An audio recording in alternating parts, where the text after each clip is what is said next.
Hello everyone, welcome to Gunja Coaching Center. In this video, we are going to cover Class 12, Section 1, First Lesson, An Astrologer's Day, which is written by R.K. Narayan. So, without further ado, let's get started.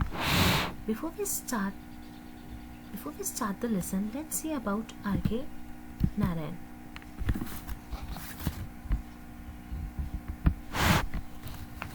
Okay, R.K. Narayan was one of the famous Indian writer in English language.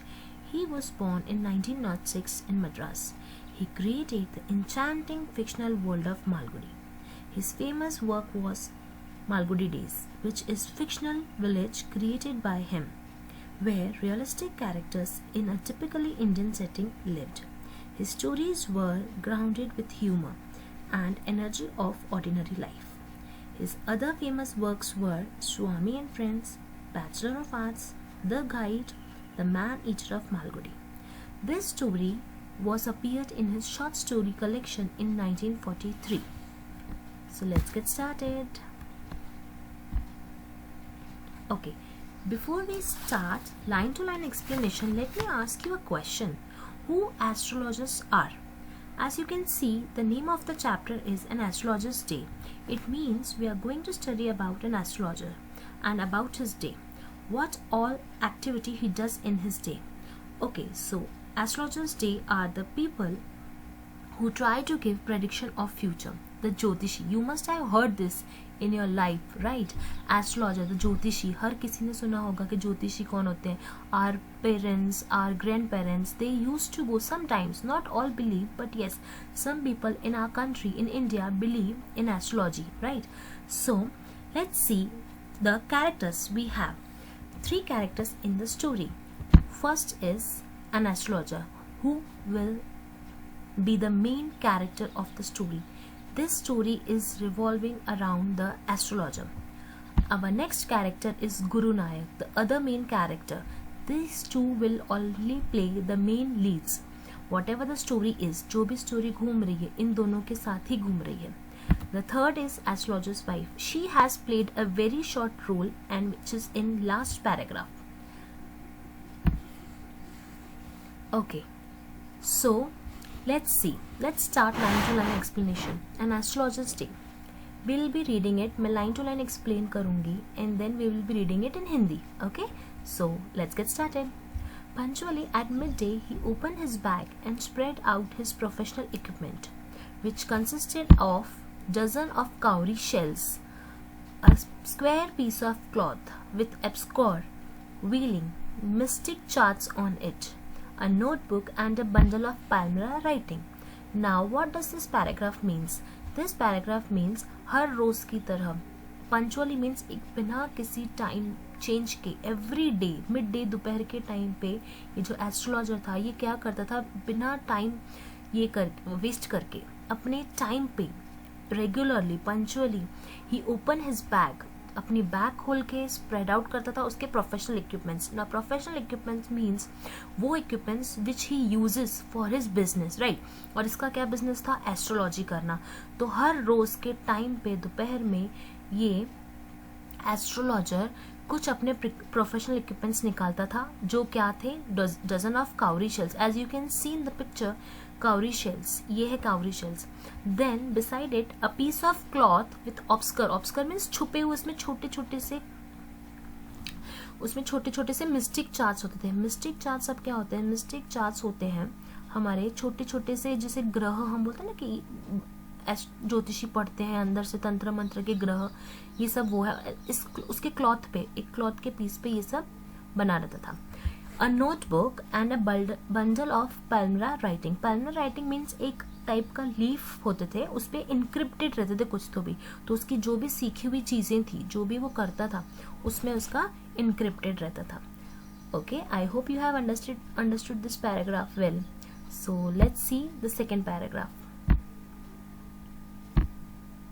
Okay, an astrologer's day. His forehead was resplendent with sacred ash and vermilion, and his eyes sparkled with sharp abnormal gleam, which was really an outcome of continual searching look for customers, but which his simple clients took to be a prophetic light and felt comforted.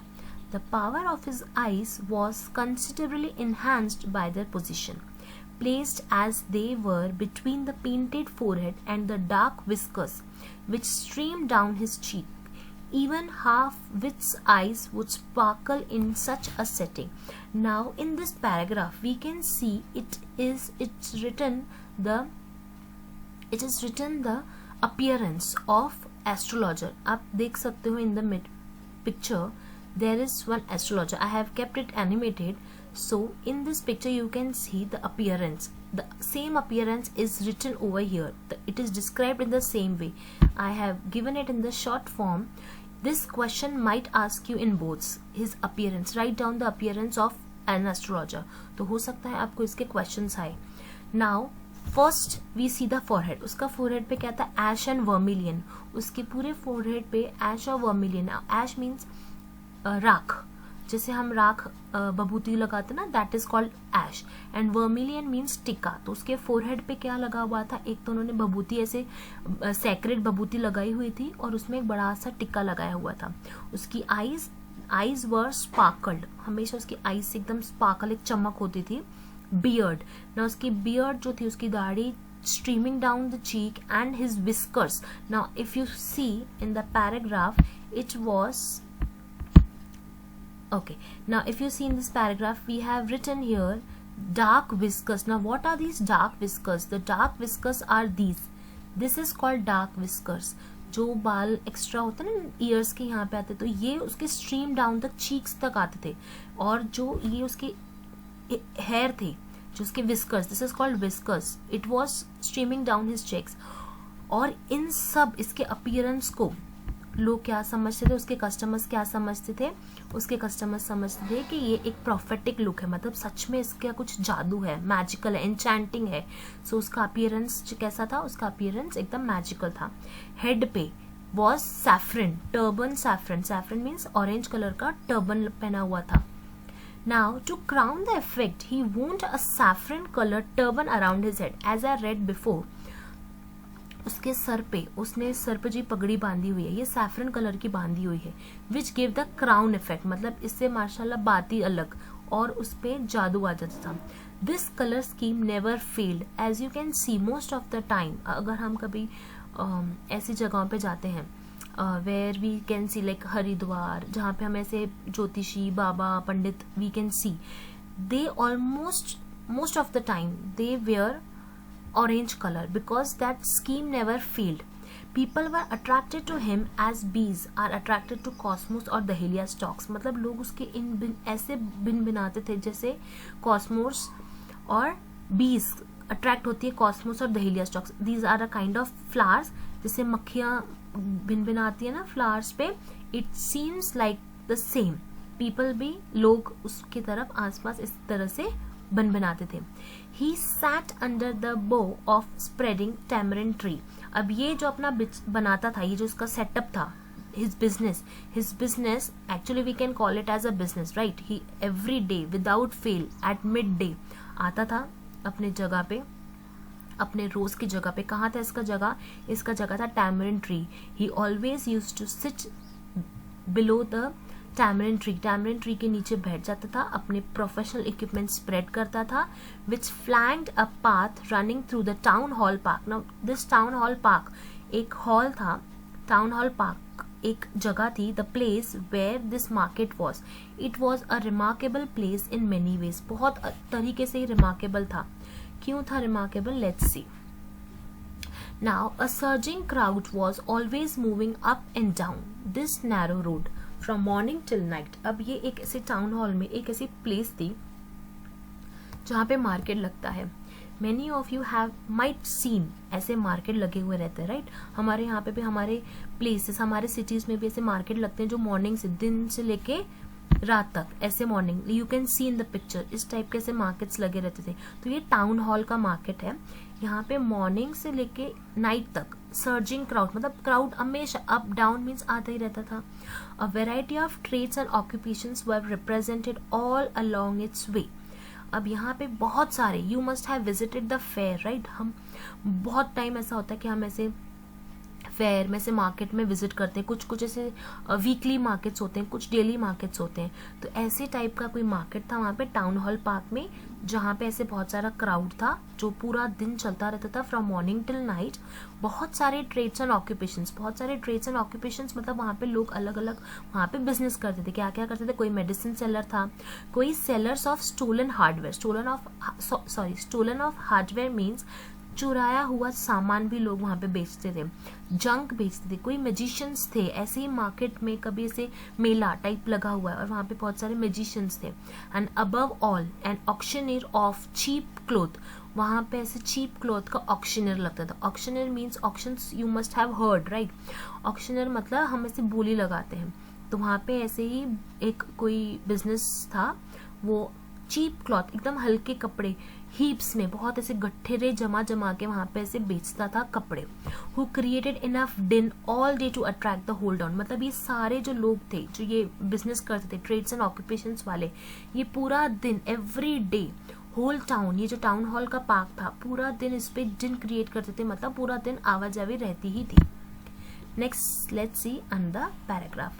Next to him, vociferousness, it means being loud and noisy, came a vendor of fried groundnut. अब वहाँ पे उसी market में कौन आता था, उसी market में एक आता था मूंगफली बेचने वाला, ग्राउंडनट बेचने वाला। वॉसिफरसनेस मीन्स बहुत जोर जोर से चिल्लाने वाला, बहुत चिल्ला के वो चीजें बेचता था। Who gave his wear a fancy name each day, her rose every day अपने ये दुकान जब लगाता था उसको एक नए नाम से बुलाता था। कभी ये बॉम्बे आइसक्रीम बुलाता था, कभी Delhi almond, and on the third Raja's delicacy, हर रोज, and so on and so forth means हर रोज उसका ऐसा नया नया नाम होता था। And people flock to him, मतलब वो लोग उस पे पहुंच जाते थे खरीदने के लिए, बिकॉज वो इतना अट्रैक्टिव वे में, इतना चिल्ला के, वॉसिफरसनेस मीन्स चिल्ला के ऐसे अट्रैक्टिव वे में करता था, तो लोग वहां पे पहुंच जाते थे। A considerable portion of this crowd dallied before the astrologer too, this lines means जो मूंगफली बेचने वाला इतना जोर जोर से चिल्ला के लोगों को अट्रैक्ट करता था अपनी तरफ के आके उनकी मूंगफली खरीदे, सेम वे में जो वहां पहुंचे थे। अभी एस्ट्रोलॉजर था, एस्ट्रोलॉजर अपनी जो बिजनेस है, अपना जो दुकान लगाता है वो उसके बाजू में ही लगाता था। तो जो यहाँ मूंगफली लेने के लिए आते थे, यही डायलेट मीन्स वेस्टेड, यही क्राउड वहां पे भी जाता था। Okay, let's see next. A considerable portion of this crowd dallied wasted time just hanging around before the astrologers too, मतलब सेम ये जो क्राउड था जो मूंगफली लेने आता था वो कहाँ पे जाता था, एस्ट्रोलॉजर के दुकान के सामने भी पहुंच जाते थे। The astrologer transacted his business by the light of a flare which crackled and smoked up above the groundnut heap nearby. अब ये जो एस्ट्रोलॉजर था, as I said earlier, astrologer कहाँ दुकान लगाता था, मूंगफली वाले के बाजू में। जब ये बाजू में उसकी दुकान लगा देता था अपनी, तो उसकी जो ये बिजनेस ट्रांजेक्ट करता था, ट्रांजेक्ट मतलब जब ये चलाता था, कौन चलाता था, एस्ट्रोलॉजर चलाता था। उसके पास खुद की लाइट नहीं होती थी, वो किसकी लाइट से चलाता था, जो मूंगफली बेचने वाला है, दिस ग्राउंडनट वेंडर। इस ग्राउंडनट वेंडर के सामने उस ग्राउंडनट वेंडर अपने पास एक फ्लेयर, एक मशाल जैसे एक छोटा सा, आपने देखा होगा कभी गांव में मोस्टली ऐसे मूंगफली बेचने वाले जो रखते हैं, वहां एक छोटी सी लाइट, नॉट लाइट, फ्लेयर, आग लगाई हुई जैसे छोटा सा होता है ना, वो लगाते था। तो उसकी लाइट कहाँ जाती थी, वो एस्ट्रोलॉजर के शॉप पे भी shop, we could not say the shop but yes the setup, it we can call it as a setup, जो वो सेटअप बिजनेस सेटअप लगाता था, तो उसका जो लाइट था वो उसके पास भी जाता था। Half the enchantment means magical effect या charm of the place was due to the fact that it did not have the benefit of municipal lighting. अभी जो प्लेस था द टाउन हॉल, अब यहाँ पे ना आधा मैजिकल इंचैंटमेंट इफेक्ट क्या होता था, यहाँ पे ना कोई म्युनिसिपल लाइट नहीं थी, जैसे वो पोल्स होते हैं, there was no poles at all, कोई भी पोल्स की लाइट नहीं थी। जितने भी ये ट्रेड्स होते थे, जितने भी ऑक्यूपेशन होते थे, छोटे छोटे दुकान जो लगाते थे, ये सब क्या करते थे, अपनी खुद की लाइट लगाते थे। तो उसके अभी किसी ने व्हाइट लाइट लगाई, किसी ने ऑरेंज लाइट लगाई, जैसे ग्राउंडनट वाले ने फ्लेयर लगाया, तो ये डिफरेंट लाइट्स ने एक इंचैंटमेंट वहां पे ब्लो, एक मैजिकल चार्म आ जाता था, उसका इफेक्ट आ जाता था। This place was light up by shop lights. Okay, now as you can see, ऐसे फ्ली मार्केट्स आपने देखे होंगे, बहुत जगहों पे ऐसे फ्ली मार्केट्स लगे रहते हैं, तो ऐसे ही टाइप का कोई फ्ली मार्केट टाइप्स वहाँ पे था, जहाँ पे ऐसे छोटे छोटे लोग अपना बिजनेस करते थे और अपनी खुद की लाइट लगाते थे। सबकी लाइट डिफरेंट होती थी और ये लाइट क्या होती थी, इफेक्ट, इंचैंटमेंट इफेक्ट देती थी उस टाउन हॉल के प्लेस को। The place was lit up by shop lights, one or two had hissing gas lights, some had naked flares stuck on poles, some were lit up by old cycle lamps, and one or two, like the astrologer, managed without lights of their own.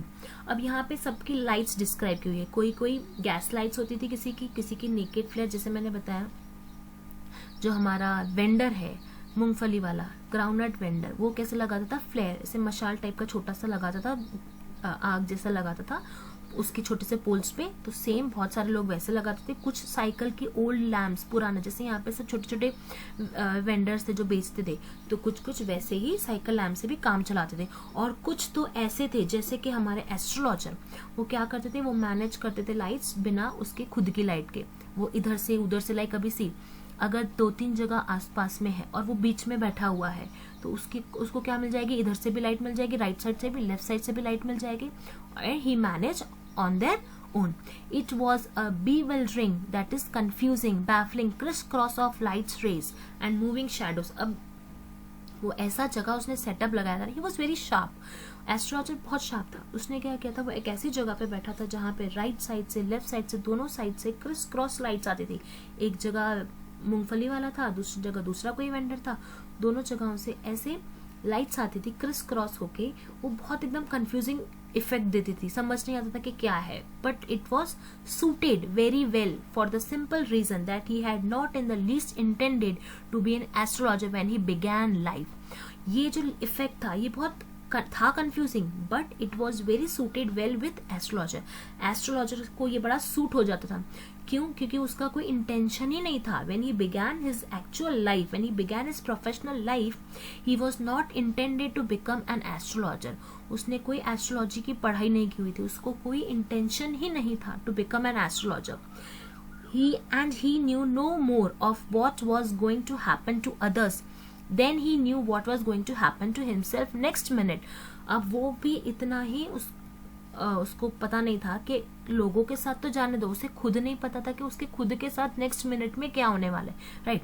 What is the work of astrologer? They give you the prediction of future, right. They will tell you, हाँ भाई आपके साथ ऐसा होने वाला है, you have to be careful, या फिर आपके अच्छे दिन शुरू होने वाले। आपने सुना होगा, right, you must have heard कि वो सब क्या बोलते हैं, एस्ट्रोलॉजर्स की बोली क्या होती है। Most of the time they her you, they tell you, sorry, most of the time they tell you कि हाँ अब आपके अच्छे दिन आने वाले हैं, इस नारियल इस पेड़ के नीचे जाके दिया लगा के आइए, इस मंगलवार को इस मंदिर में चले जाइए, ये काम कर लीजिए, वो काम कर लीजिए, राइट। तो ऐसा सब कुछ आपको बताते हैं। आपका बुरा दिन आने वाला है तो थोड़ी सी परेशानी आने वाली है आपके दिन घर में, तो आप ऐसा उसके लिए दे give you the solutions, right.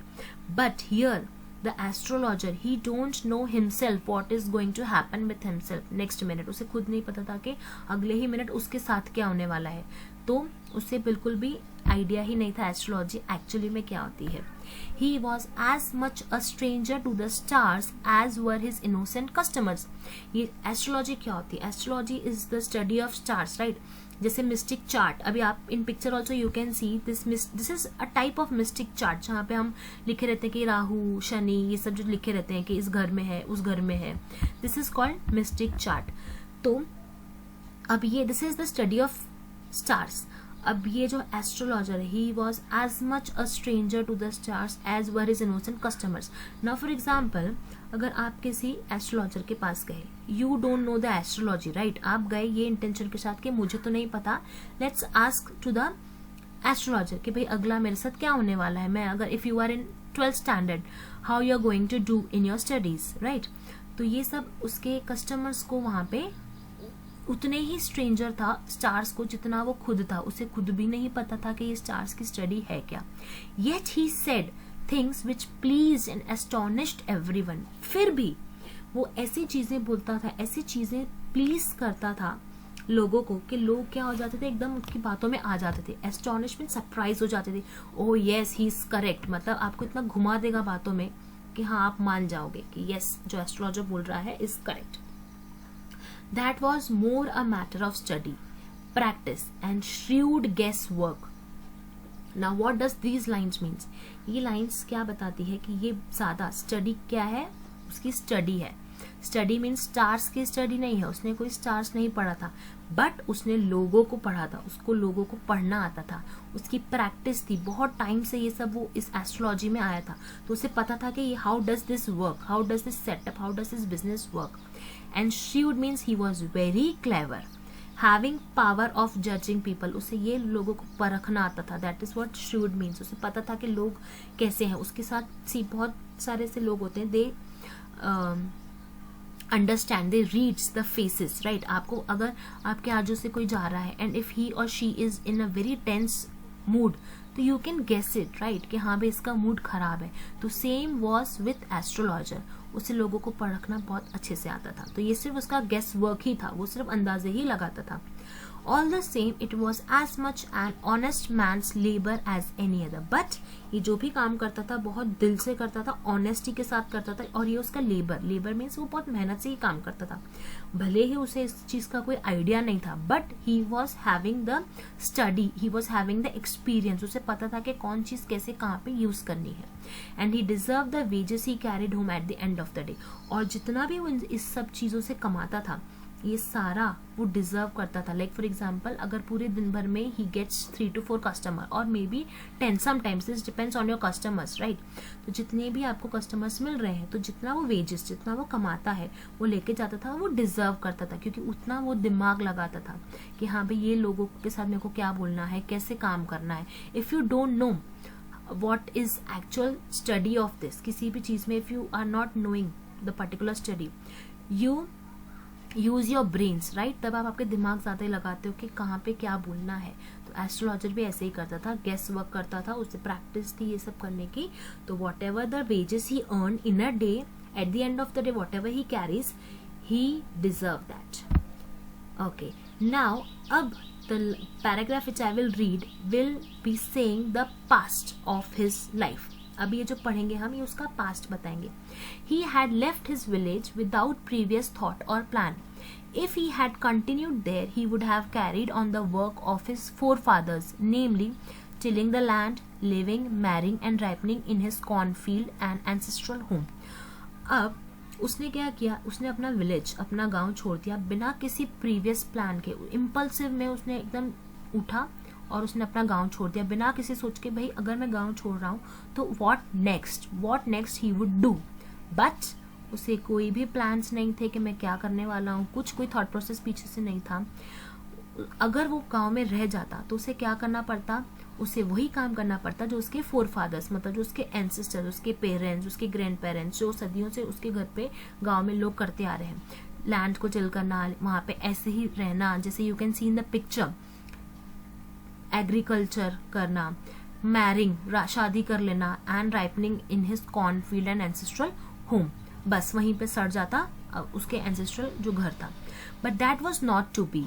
He had to leave home without telling anyone, and he could not rest till he left it behind a couple of 100 miles.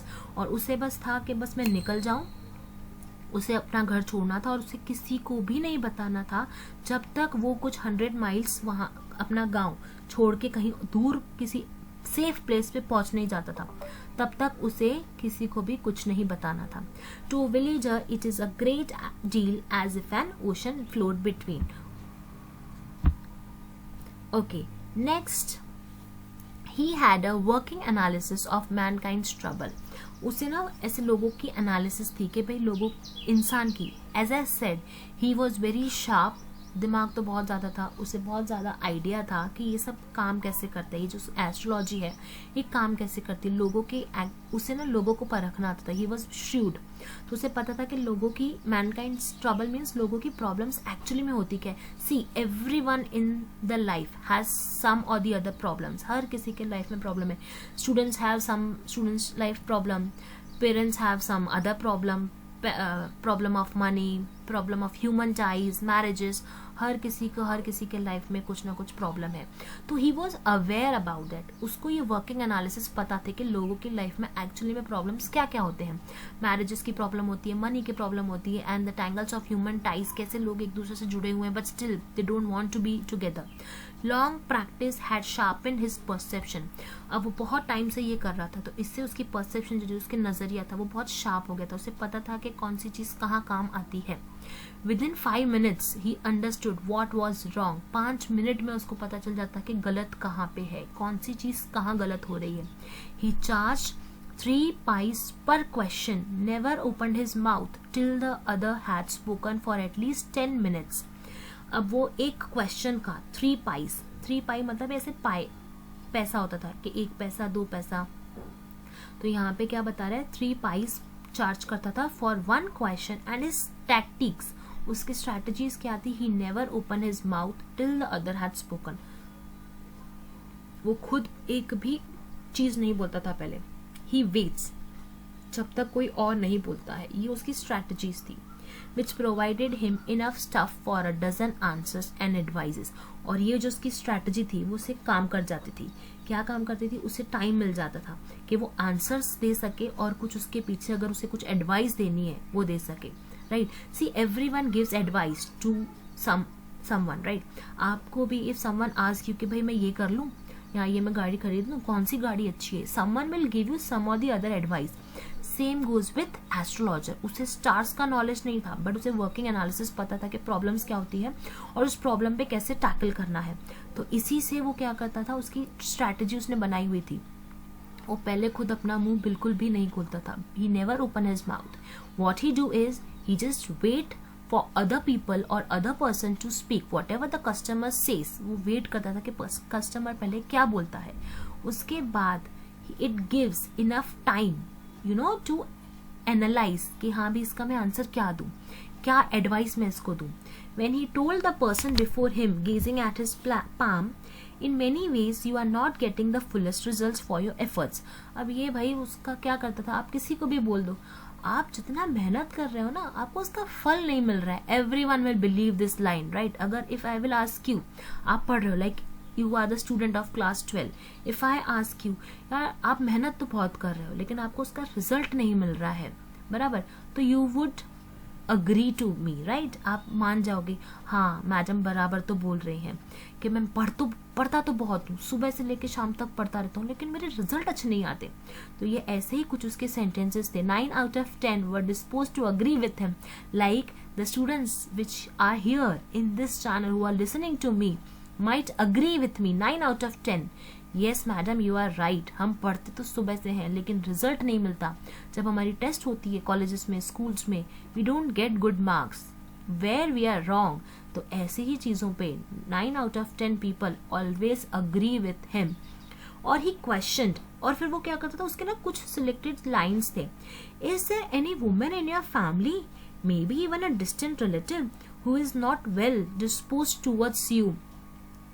अब वो क्या करता था, एक ऐसा ही क्वेश्चन किसी को भी रैंडम, हो सकता है आपके ना डिस्टेंट रिलेटिव में आपकी कोई फैमिली में कोई वुमेन होगी, अगर मेल आता था तो उसका कुछ किया हुआ होगा. और he give an analysis of a character, या फिर कैरेक्टर पे एनालिसिस दे देता था. और he question, okay sorry we have done this. Most of your troubles are due to your nature. How can you be otherwise with Saturn where he is.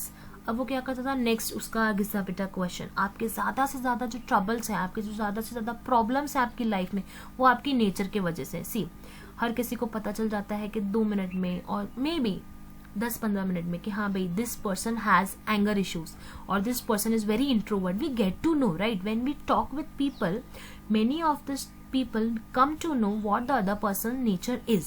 So same, he was very shrewd, he was very clever.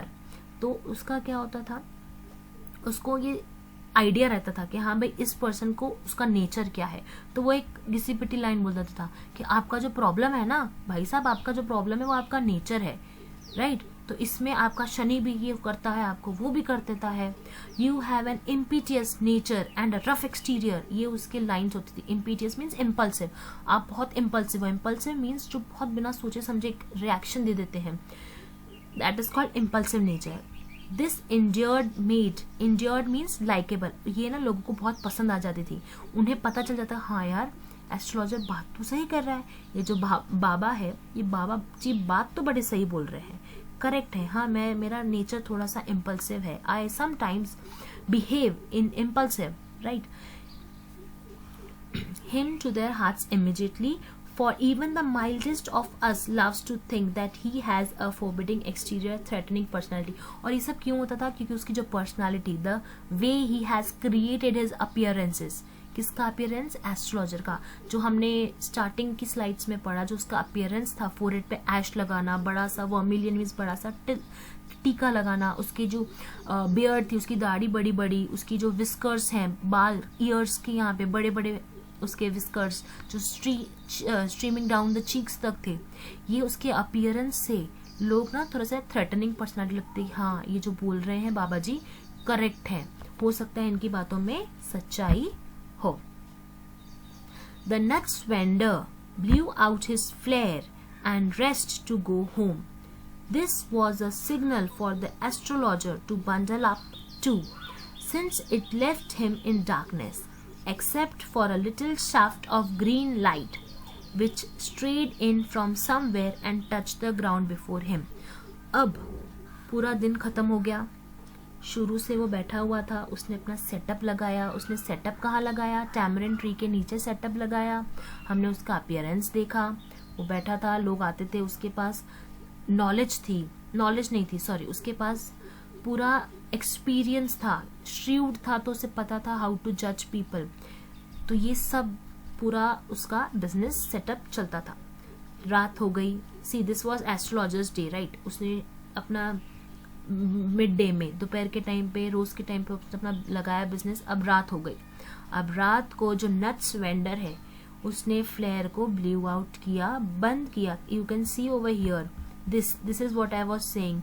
Nut vendor वहां पे उसने अपना, ये इसको बोलते हैं flare, इसको बंद किया. This was a signal for the astrologer to bundle up to. अब एस्ट्रोलॉजर के पास खुद की तो लाइट थी नहीं, वो कैसे मैनेज करता था? वो आजू बाजू की लाइट से मैनेज करता था. अब नट वेंडर ने अगर बंद किया, it means he will be going home, and this was the signal for astrologers to bundle up, since it left him in darkness except for a little shaft of green light which strayed in from somewhere and touched the ground before him. ये उसके लिए signal था. क्यों signal था? क्योंकि उसकी खुद की लाइट नहीं थी. नट वेंडर चला गया मतलब पूरा डार्कनेस आ गया. सिर्फ छोटी सी एक शाफ्ट से ग्रीन लाइट आती थी जो ग्राउंड को टच करती थी. Then what he did, he picked up his cowrie shells and the paraphernalia and was putting them back into his bag when the green shaft of light was blotted out. अब जो आजू बाजू के लोग थे, पहले तो नट वेंडर ने बंद किया, डार्कनेस आ गई, जो थोड़ी सी ग्रीन लाइट आ रही थी शाफ्ट में से वो भी धीरे धीरे ब्लोटेड आउट मतलब बंद हो गई. He looked up and saw a man standing before him. अब एस्ट्रोलॉजर का जगह से सब अंधेरा हो गया. फिर उसे कौन दिखा? A man standing before him. Here is the entry of our next character, which is called गुरु नायक. अब यहाँ पे गुरु नायक की एंट्री होती है. Let's see गुरु नायक क्या बोलते हैं उसे. This we will do it in the next class. Thank you for watching.